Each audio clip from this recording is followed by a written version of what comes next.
கம்மியாக தான் வச்சிருக்கு. ஓ மை காட். ஓகே, அது வரைக்கும் எனக்கு போகிற மாதிரி பார்த்துக்கணும்னு நினைக்கிறேன். சரி, ஓகே ஓகே. ப்ரெஷர்னால இங்கே என்ன ஆச்சுன்னா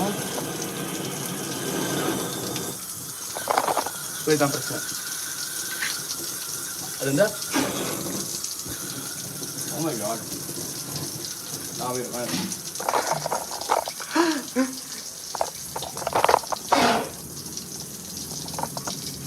ஓ நோ.